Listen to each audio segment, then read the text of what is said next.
Today we are going to be looking at something I feel that every investor out there that is looking at maximizing huge return on investments in Abuja need to know, because there is a new reform by the FCT minister that I feel that directly or indirectly has actually affected land banking. We are going to be looking at the pros and cons, the advantages and the disadvantages of this new reform to the land banking and investment in general when it comes to real estate in Abuja. Once more, I remain your own Dim Collins from the Housing Professors Empire, always committed to bringing to you the best real estate opportunities, the guidance you need in as much as you want to actually maximize huge returns on your investment in Abuja. Before we quickly go into this reformation and how you can actually smartly invest in Abuja in order to avoid revocation by the FCT minister, I would like to explain, or rather define, what land banking is when it comes to real estate, right? According to Wikipedia, land banking is aggregating some portion of land for future sale or for development purpose. In a nutshell, land banking is just you are buying a particular land in a rural area to be able to keep it for some time and then await appreciation within either a long time or a short period of time. That's why there is what they call short-term land banking and long-term land banking. So the idea behind all of this is that every city you know today, you must believe with me that they were all bushes. So now it is now your ability to know where development is going to, buying those bushes before they will become cities. So that's just the general idea of land banking. So now, if you now look around Abuja, you will know that Abuja is rapidly developing. So then how can you actually maximize huge returns on your investments investing in Abuja through land banking?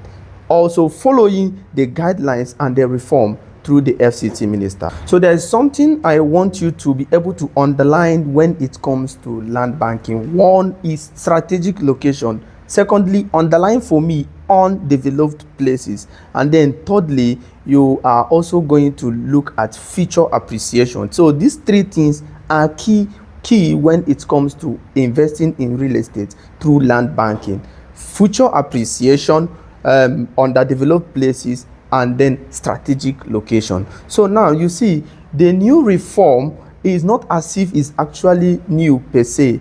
It's just that the FCT minister just went to reawaken the 1978 Land Use Act. So that's what he did. The law or the act has been there. So what is this act in particular? So what is this reform all about? One is that after an offer has been given to you, you must pay the last bill.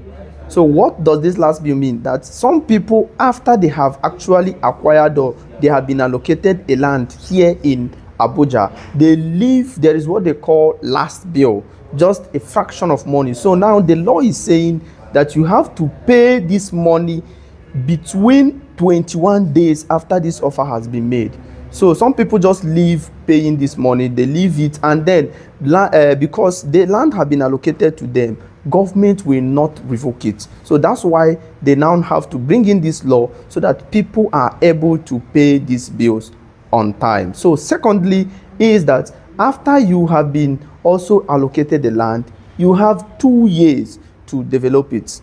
It has been there, just that the FCT minister have to go and reawaken this law and began to enforce it strictly for FCT and people that are buying land and looking out of investing in properties in Abuja. So now, what is actually the advantages and the disadvantages of this new reform, or rather this act that is being enforced by the FCT minister? One is that this reform will bring about generating more money for the government. So the FCT minister Wike has actually looked at this and said, see, look, I need some money. I need money to be able to do a lot of constructions. He needs money to be able to develop Abuja. So he needs to enforce this law in order to generate money for the government. So, and secondly is that this will also bring about quick development in Abuja following the master plan. So now the idea is that when you buy a land, you should be able to develop it. Then the third one is to be able to quickly reach the developmental apex of the proposed master plan, because actually Abuja was designed to be able to compete with the global city. When I mean global, it's not just within Africa, it is globally, so that Abuja can stand out not just in Africa but worldwide. So now, looking critically on this, you will also believe with me that it has directly affected some things, right? One is that looking into our economy, you will believe with me that 20%, not up to 20% of Nigerians can be able to buy and develop immediately.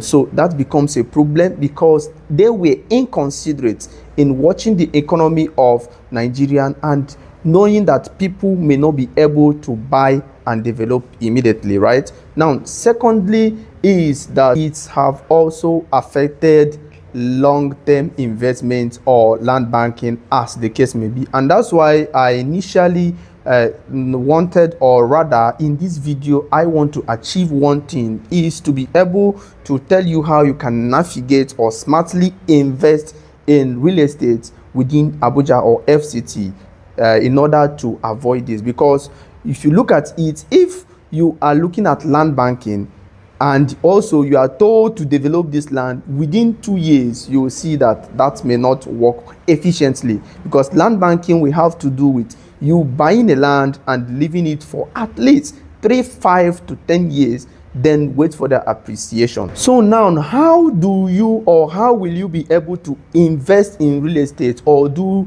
land banking in Abuja following these reforms? So number one is that to be able to play smart and safely, you need to invest with real estate companies. So why did I have to say that? Because real estate companies have been, some of them at least, for instance, a developer has been allocated 10 hectares of land, right? So he can decide to develop at least, the reform said, if they are able to develop at least 60% of the land, then they can leave the 40%. So the government will not revoke a land just because of 40% on the undeveloped land. We now decide to revoke the land. So if you invest with a real estate company like us, the housing professors, you can now be able to know if maybe you don't want to develop immediately. You can then work together with the company and they will leave this space of land for you for some time and wait for appreciation, right? So then second on my list is investing in the neighborhood of Abuja. For example, neighborhoods like Karishi. So neighborhoods within FCT or within the Abuja has almost the same investment potential, or rather have the same appreciation value because of its proximity within the capital city, right? So neighborhoods like Karishi is fast developing.